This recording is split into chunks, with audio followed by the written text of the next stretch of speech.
Estamos de volta com o programa Você Pode Ser Feliz aqui pela Rede Século XXI, nesse nosso momento de oração, em que nós paramos um instante, não é sempre muito bom isto, porque às vezes o programa tem toda uma dinâmica de levar a uma temática, levar aquilo que é importante para você, a gente sabe disso, mas de uma maneira muito especial, a gente gosta também de parar um pouquinho, pegar o salmo do dia, pegar um momento de reflexão, levar até você colocando aquilo que a gente entende que é importante e que vai te ajudar de alguma maneira a viver bem o seu dia. E é importante a gente lembrar que todas as vezes que a oração ela vai acontecendo na nossa vida, seja pela palavra de Deus, seja pela Eucaristia, seja por um momento dentro da sua comunidade, a gente acaba percebendo que muitas coisas mudam, né, na nossa maneira de compreender. É claro que não é um efeito mágico, a oração ela nunca vai ser um efeito mágico nem na minha vida nem na sua. Não existe isso, a oração ela não é mágica. Você rezou, bom, então a partir de agora tudo muda. Não, a oração ela é um exercício. E o Papa Francisco diz, né, eu dizia isso outro dia aqui, que a oração é aquilo que nos ajuda a vencer a solidão e o desespero.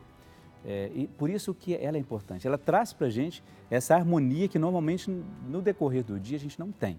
Então por isso que é sempre bom parar, como nós fazemos aqui no programa Você Pode Ser Feliz. Parar, rezar e observar diante de tudo isso como que Deus vai agir ou tem agido na nossa vida.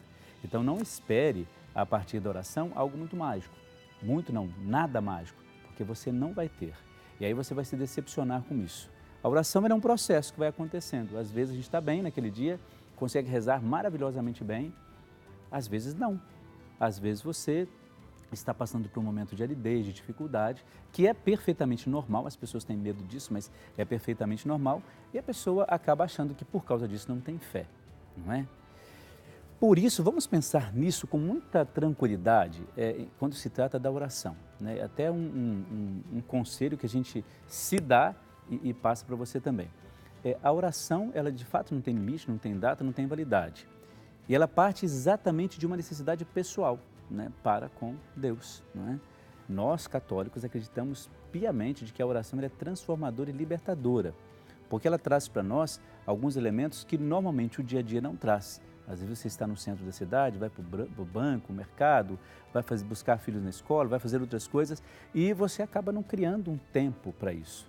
Tudo vai ficando muito corrido. E aí a oração chega para te dar esse respiro.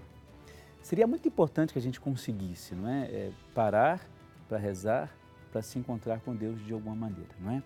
Hoje nós temos um dos salmos, que eu vou ler parte do salmo, 77 ou 78, depende da versão da palavra de Deus que você tem em casa, e é um salmo que fala das obras do Senhor, para não esquecer essas obras que o Senhor faz. E uma dessas obras é você, sou eu. E a gente precisa pensar e rezar sobre a importância que nós temos com muito carinho, não é? E o salmo, parte do salmo, não vou ler todo ele, diz assim: abrirei os lábios e pronunciarei sentenças. Desvendarei os mistérios das origens, o que ouvimos e aprendemos através de nossos pais, nada ocultaremos a seus filhos, narrando à geração futura os louvores do Senhor, seu poder e suas obras grandiosas.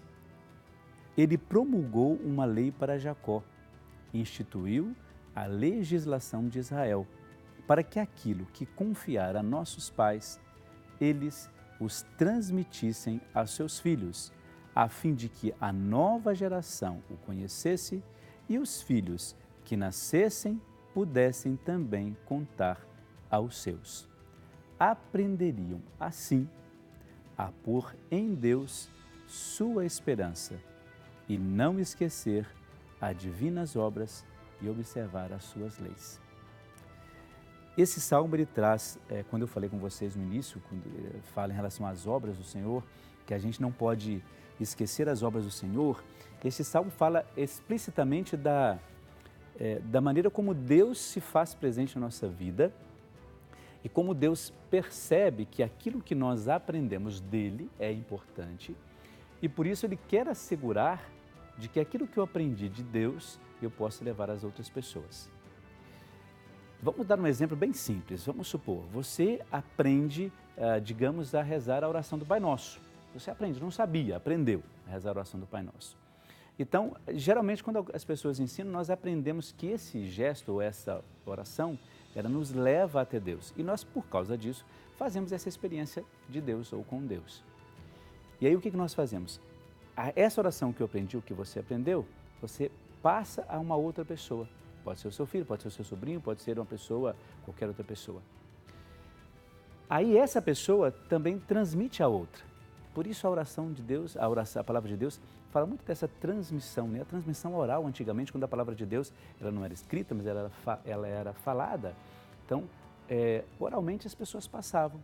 Contava-se histórias sobre isso, sobre aquilo, para que as pessoas guardassem não só no ouvido, mas também no coração.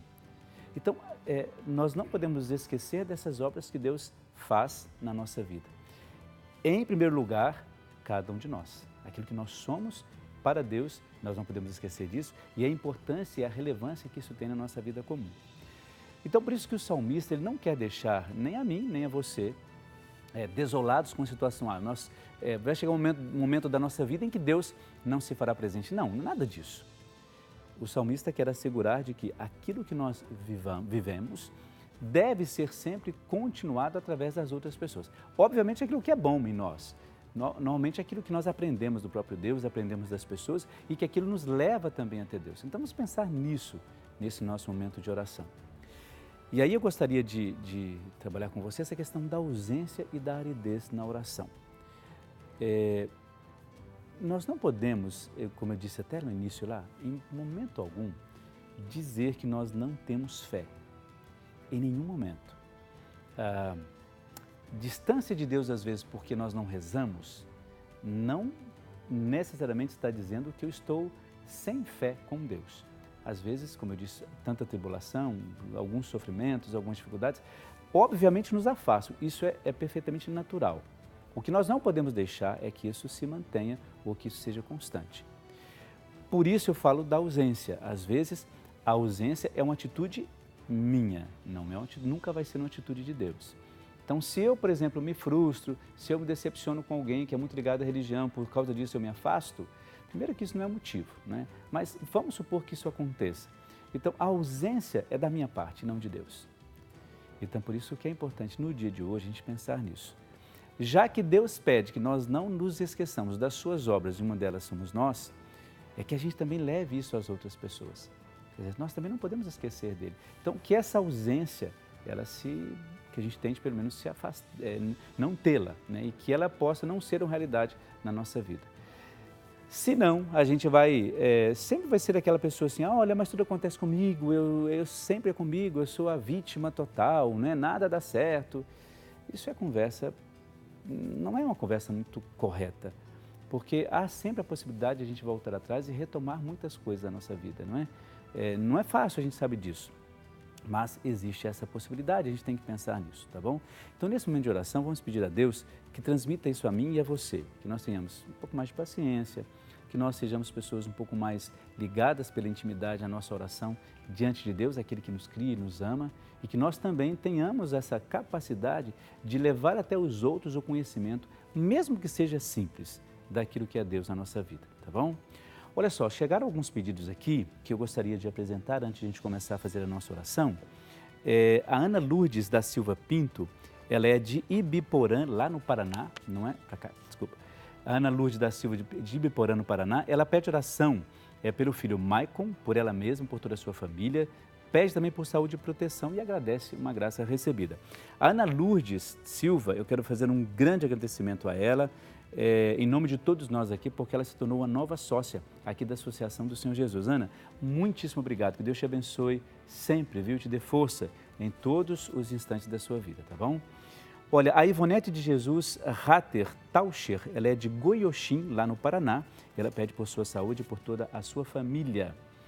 O Luiz Antônio Nogueira Barbosa, de Itarumã, lá em Goiás, ele pede saúde, paz, proteção, união na família. Pede também por Luiz Antônio, Cecília, Emiliane, Júlio, Marli, Rosânia, Welles, Carlo, Juliana e também por José Antônio, por José Antônio e por ele mesmo, Luiz Antônio. A Maria das Graças Santos Andrade, ela é de Governador Valadares, em Minas Gerais, ela pede proteção divina por toda a sua família, paz, união e libertação. A Valdete do Nascimento Bento, ela é de Teresina, lá no Piauí, Ela pede oração pela sua filha Valdenira Bento de Souza, pela cura e libertação da depressão, por sua saúde, por ela mesma, por toda a sua família, e pede pela libertação do vício do álcool do esposo. Olha só, daqui a pouco eu vou continuar lendo os nomes, as intenções, vou colocar do lado aqui, porque agora nós vamos fazer aquela oração tão especial, que é a oração que a gente sempre faz aqui, pedindo a Deus que nos ajude, que nos fortaleça e nos dê aquela força que nós sempre precisamos, porque sem essa oração nós, de fato, não somos nada. Em nome do Pai, do Filho e do Espírito Santo. Amém. Senhor nosso Deus, eu te apresento todos esses nossos irmãos e irmãs que até esse momento sintonizaram a Rede Século XXI no programa Você Pode Ser Feliz, para que em todos os momentos da sua vida eles possam viver plenamente a sua graça, que eles possam encontrar no dia de hoje muita força, muita esperança, muita motivação e que todas as suas atividades, todas elas ao longo desta sexta-feira, sejam abençoadas pela vossa infinita misericórdia. Te peço, Senhor nosso Deus, por todos aqueles que ao longo desta manhã também participarão e estarão sintonizados para que a graça de Deus, a partir das temáticas que nós temos aqui, possam ser levadas com carinho e com determinação e os motive a viver melhor as suas vidas. Tudo isso eu te peço por Jesus Cristo, vosso Filho, que convosco vive e reina na unidade do Espírito Santo. Amém. Em nome do Pai, do Filho e do Espírito Santo. Amém. E assim, claro, nós vamos terminando aí mais esse bloco. Daqui a pouco, no próximo bloco, nós vamos ter aqui a presença da psicóloga e ela vai nos ajudar a viver plenamente esse momento e compreender um pouco sobre os nossos temperamentos. E aí, você sabe identificar o seu temperamento? Se não sabe, aguarde que você vai aprender, eu tenho certeza disso. O nosso intervalo é rapidíssimo, daqui a pouco a gente já volta, é um instantezinho só, até lá.